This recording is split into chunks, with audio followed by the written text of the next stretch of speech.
little bell, hopefully, because I think it's now time for me to say that the whole reason tonight is a celebration, and it's all for me to say thank you to each one of you. I'm deeply grateful for all the help you've given me. As you know, a mayor's year is a whirlwind, and it's great fun, and I'm privileged to have been able to do it twice and hope that I've learnt from the first time and managed to put more into the second. But really, tonight we've got, I'm seeing the extraordinary cross-fertilisation of people who turned out to know somebody that knew somebody that somebody they wanted to meet, and it's just what I hoped would happen. And because here I have a congregation of people who, some of them go back to the 90s when we were doing all sorts of furious campaigns on every sort, finally winning the council and becoming the administration in 2006, and that's when things really took off. Duncan Barr, who's had to go on to another thing, he usually does several things every evening, was of course Westfield, and that has brought enormous prosperity to the borough, and it lifted the north, which was Hammersmith, unbelievably. And phase 2 is coming again with another 6,000 jobs and 1,300 houses, and heaven knows what else that it brings with it. Because it brings with it an energy that draws people in. People go to Westfield just as a destination, and then they spend money in our borough, so it's a very helpful thing. And then we also, unfortunately, Chelsea couldn't come tonight because they've got to do something, but Alan Shaw has been an absolute gem and let me have the best suite in the whole of the stadium to have 2 events where we raised lots and lots of money, and people were incredibly generous. And I think that some of my new friends in the city are opening up other doors and other interests to me, and legal people, and I mean there's every sort of interest here tonight. Sandy, of course, and I have had a lot of things to do together, because everything military or to do with cadets, she and I do together in this borough. But she wears 2 hats. She's also the first lady chairman of the Hurling Club, which is a 3-year stint she's got to get through. I only have to do 1 year, but she's got to manage 3, and she's already kicking off with a massive battle that she's won. So congratulations to you on that. And then I also want to thank my immediate team, because without them I certainly couldn't have got through the year. And that is Pauline Smith, my mayoress, an invaluable person on many levels, but she's been wonderful to me. Prince Wasim Ali Khan, one of my 2 consorts, who's been very inspirational and very subtle and understanding about all sorts of levels of things. And Edouard de Guite, who's one of the most generous people I know, and one of the cleverest too. So I've been very lucky to have people that and his wife Caroline has put up with all the evenings when he was rushing off to things with me, and the children were saying, "What, Francis again? Oh, what are they doing now?" And we were going off to things that were really very fabulous and great fun to do. And sometimes we could do them together. So it all rallied along and was very nice. And I mustn't forget, of course, and could never forget, 2 people who were very special to me. One is Ita, my PA, and the other is Keith, my chauffeur. And they have kept me on the road. They've also been great.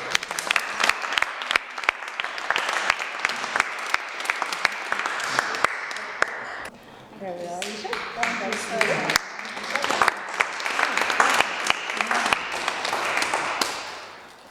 And this one is the same thing, please. I think pink champagne is something that everyone... Thank you very much. Well, they've been red or white. What we now want to come to is the punchline. That is the money that we've been raising for my chosen charity, Walking with the Wounded. And that's where I owe you a huge thank you, all of you, because you've been so generous. And all your friends and all the people you brought to the dinner, thank you very much. And I think we can now make the presentation of the cheque, which we have, surprise, surprise, sitting on the sofa. It's called an unveiling. It's an unveiling plaque, right? Oh, wow.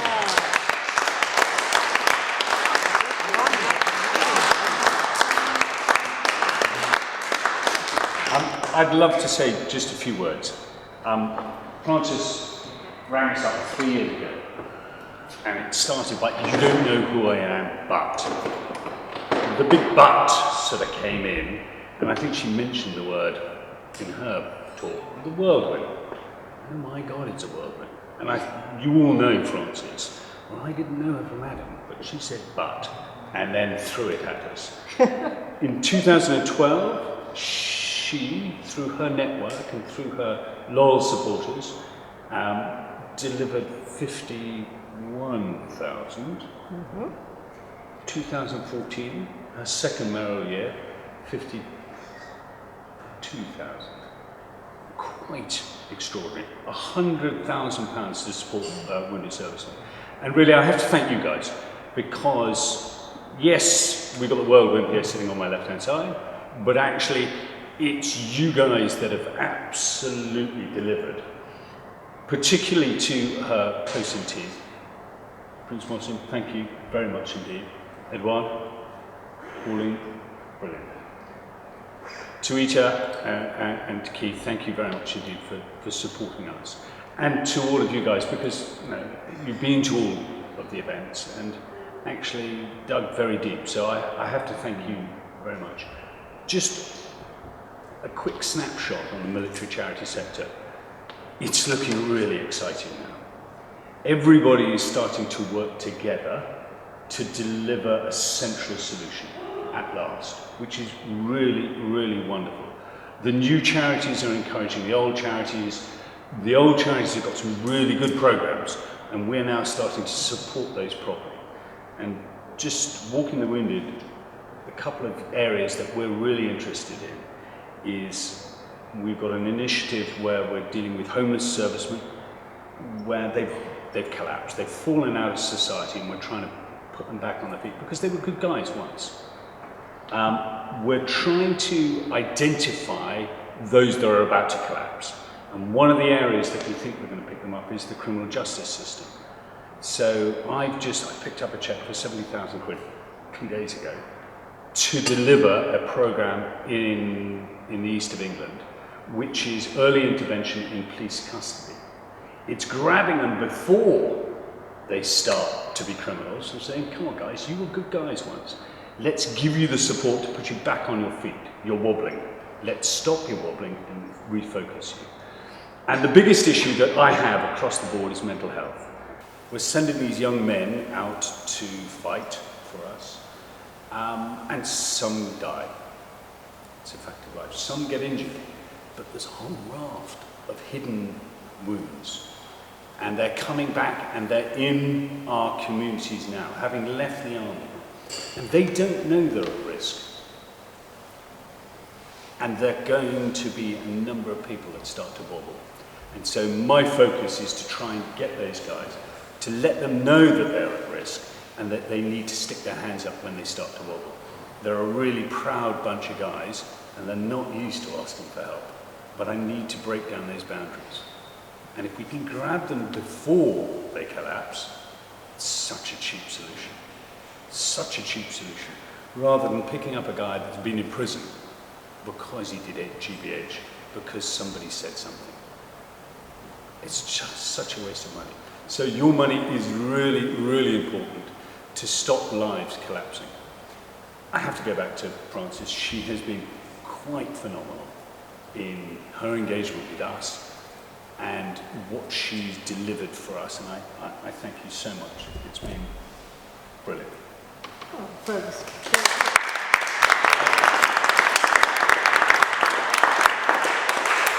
I'm sure those of you who came to Chelsea heard Hugh Forsyth, who was one of those ones, because a great many of them, as Fergus didn't mention, but a tremendous amount either attempt or achieve suicide, because they can't bear having been an alpha male to being a discard.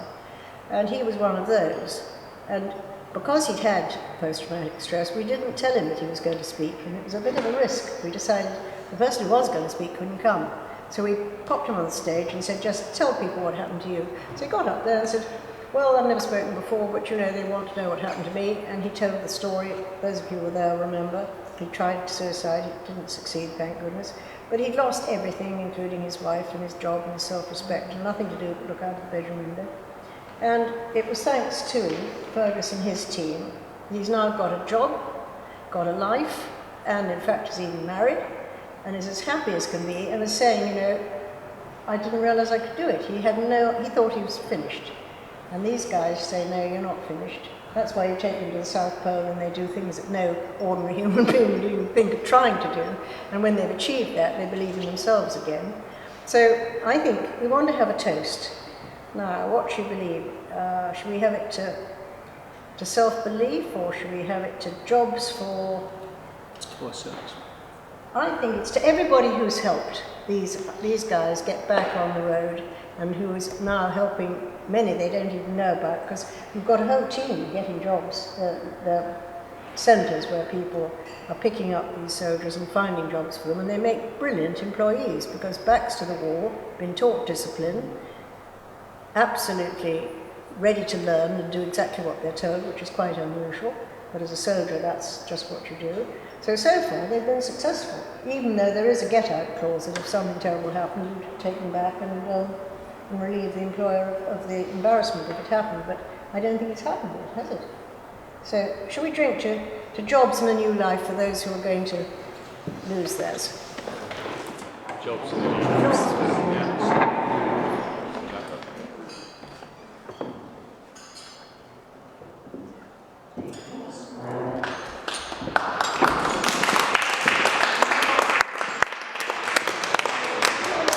Lady Mayor Frances Stanton, she is a great lady, and no doubt she knew my family, and immediately I fell into friendship.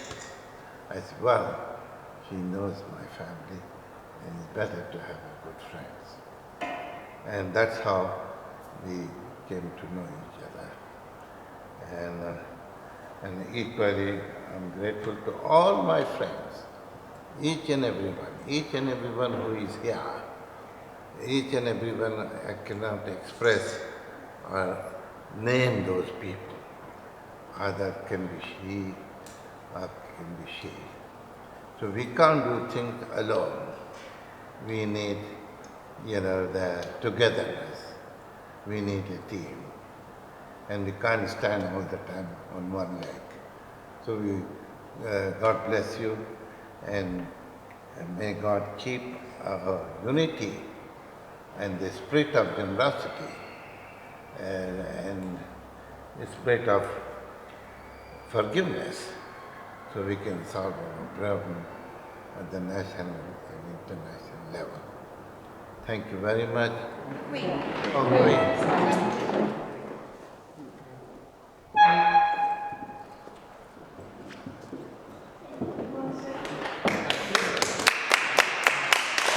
My own experience of what a consort is, because it could be a bit of an anachronism to a lot of people, but actually I was sitting at home one evening in early 2011, and Frances, who was a very dear family friend and knew my parents very well and has known me since ever, really, called me up and said, I'm going to be mayor. Would you like to be my consort? What she didn't say is, would you like to join my team? And that's when I discovered that basically she was forming a team, not to try and do something corporate or to try and change the world, but basically she wanted to be surrounded with people that could help her achieve two things: to represent the borough, as mayors do. We see them a lot, in the press wearing their chains, that's the mayor. But to represent the borough and also try and champion people in need, and you have to, all mayors choose very worthy charities, but she chose a particularly special one, which was Walking with the Wounded, having come across them, I think, at an event near where we live in Hurlingham Park.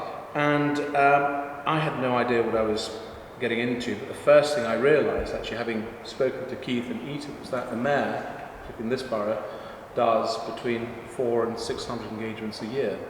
Now, I'm not going to be disrespectful to the Queen, because the Queen does about 300-400, but that's a very, very busy year.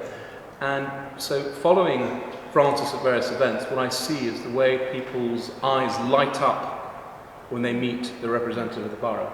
So she brings a lot of joy, has brought a lot of joy to people, whether they're people at, all sorts of generations. I accompanied her to a school where I was very lucky that our daughter would be joining them. But basically, people were hanging on her every word and delighted, and there was a sort of it's a bit like having royalty come towards you. That's the feeling that people have, an aura. But the other thing I'd like to share with you is the impression of this tremendous energy that Frances has brought with her function twice, and actually it's quite rare because I don't think the borough's had a mayor serving twice, at least in the last 10 years. And that's probably a recognition of the huge amount of energy that she could muster around her. So it's been an actual privilege to be, I wouldn't say part of our team, but a witness to the amount of work that she's done. Part of the team. No, it's a witness because I mean, we've done we've shared the work with Pauline and Prince Mossam, but it's been an absolute privilege, and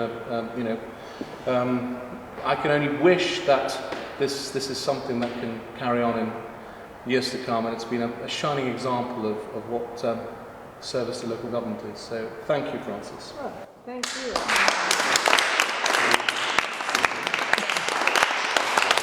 It's been a great privilege to be Frances's mayoress, and I have developed, she's a dear friend, but I have seen her be our mayor, and I'm so proud of her. I've seen the goodness that she's done for people, and I treasure many memories we have. And as we were talking, I was thinking of her walking down Wandsworth Bridge Road in the first term, and children coming up to her, just loving to touch her beautiful chain. Frances's patience and concern about people, and she has done so much good for our borough. And I have, with her team, we've had marvellous times together, but we have done so much good. And Fergus, and I was with Frances when she was in my little study, and she said, let's track down that Walking with the Wounded. And I remember Ed Parker and Frances talking to Ed Parker saying, you don't know who I am, but, and of course it's happened. But what Frances has done for our borough has been truly outstanding. Thank you, Frances. Oh, thank you.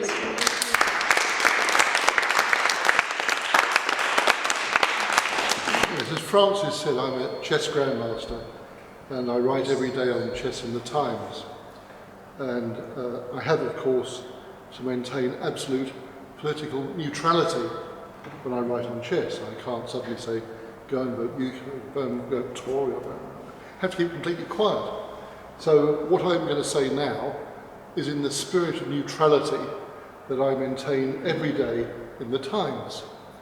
And when Frances unaccountably and tragically did not win this time, she came to one of our Brain Trust charity functions soon afterwards, where I was the host and master of ceremonies, and I found it very difficult not to refer to the brain-dead idiot pre-Cambrian slime worm voters who failed to get her back. So that's my totally unpolitical comment on Frances. I'm sure you will rise like a phoenix and become once again the mayor, which is your natural environment and habitat and position. Thank you very much. Your term as mayor has been crowned with huge success from the admiration that all have shown in what you have done. The cheques that, the money that you have raised for your chosen charity has been quite remarkable and will be remembered down through generations. All I would like to say as somebody who has known you all that long, but has become extremely appreciative of what you've done and indeed your friendship, that when you shed that chain, and as you will do shortly, sadly, you will nevertheless leave that position. You will sail away from that position on an ocean of love and goodwill. It's the love and goodwill of all of us. My dear Frances, many congratulations for what you've achieved in office. And on behalf of everybody, I would like to offer you all the best for the future. Thank you very much.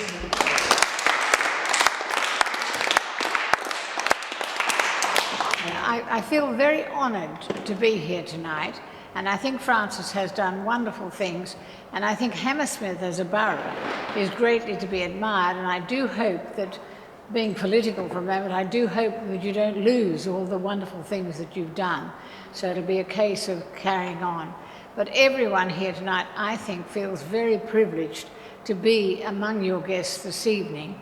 I had no idea it would be quite such a small group, and I think it makes it that much better and more special for being that, because everyone here is a genuine friend who's known you for some time.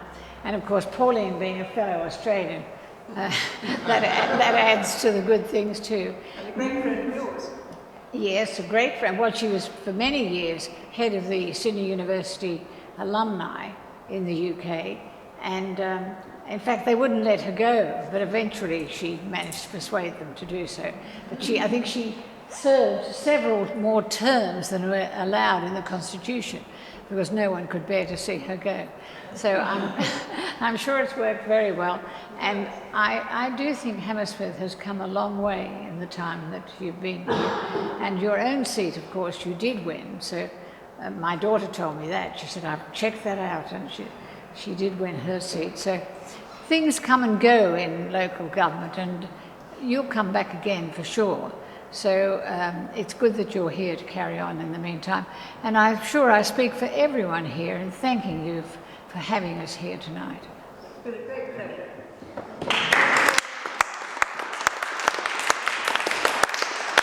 And I've been privileged to see Frances in action several times, and she is a formidable person, and I think the new council doesn't quite know what they're in for, and all I can say is just keep fighting and keep doing the marvellous job that you have been doing for the last few years, ever since you were elected, really. So keep on with that. It's wonderful. Thank you. Thank you. Well, of course, you, Frances, are the star here, and I think Hammersmith and Fulham, for me anyway, will never be the same unless you are the mayor and very much in control and in command. I thank you very much for inviting me, and I must say it's a great honour and pleasure to know you. Thank you. Thank you. It's been an Well, we did join amazing the few children. years. We took them to And the I mayor's, know, and Frances has been very generous and has invited me to some wonderful events. I remember our fantastic visit to the Japanese embassy just after the tsunami. Yeah. And we attended that fantastic concert, do you remember? Yeah. With the cellist. And it was so moving and amazing. And we took the little girls, well, actually it was Edward and I took the little girls to the Lord Mayor's that's party, right. which You've is been probably the party of a lifetime for a Yes, child. and they It's still amazing. talk about it, and Do they? you've been so generous, and you are an incredibly generous person. I think that's the thing that comes through in everything you do, and it's a hugely admirable quality that very few people have, and I congratulate you wholeheartedly on everything you've achieved in your 2 highly successful mayoral terms, and I'm just very proud that in my own tiny part I've been able to take part with Edward and the children. So thank you for that. And the borough will be a sort of less rich place without you, but you know, who knows what will happen in the future. And we just have to stay positive and hope for a change. Thank you. Okay. I know because I've worked, I thought I was new in the role, but in fact I was talking to Ita just now, I think I'm coming up to 5 years, so I've been there, I've done it, and I know how much the mayors put in to the work of the borough, to raising money for charities, whatever the charities, and we have Walking with the Wounded here, but there are other charities which I know Frances has given. So I think what I would like to do is perhaps we could have a toast, because I too am apolitical and I'm not going to make any outrageous statements. So if we could raise our glasses to the mayors of our boroughs and to the work that they do. Yes. To the mayors of the boroughs, and thank you, Frances. I can drink more. Now here I am. Arik, you grabbed me at last. And I know you since more than 2 years nearly. How the time passed. But your dedication and your work really is admired by the people locally and internationally. And you giving a good service to people and also to your own team and the organization. And among those, I must say that I cannot forget Dr. Sohail Chugtai. So God bless him and his team. Arik, you are included. So hope we will see you soon, and my greetings once again. Thank you very much, Arik. As you heard, everybody in the room is a remarkable person, and I've been extremely lucky to have met them and to have inspired them to support me. And it's really through them passing on to their friends and coming and supporting my events that we've managed to make this extraordinary large amount of money for a very worthy cause. We all know what it's like to despair sometimes in our life, but not to the point that we want to throw our lives away. And if there's somebody there for us to say, hey, wake up, you're a great person, you're not a discard at all, and you believe it and you get your life back, well, I think anyone who's put money into that, making that possible, is a very great person, and I'm extremely grateful and privileged to have met them all and to have been supported by them.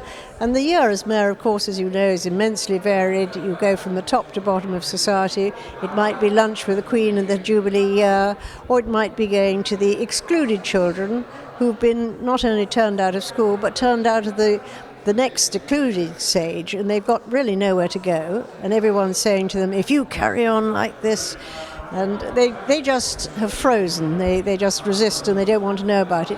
So getting them to turn their corner was another great thing. We had an award ceremony for them, and I awarded anyone who'd done the slightest thing, even if it was attended 3 days in a row or not been rude for a week or whatever it was. We found a way for them to suddenly join the other side of society.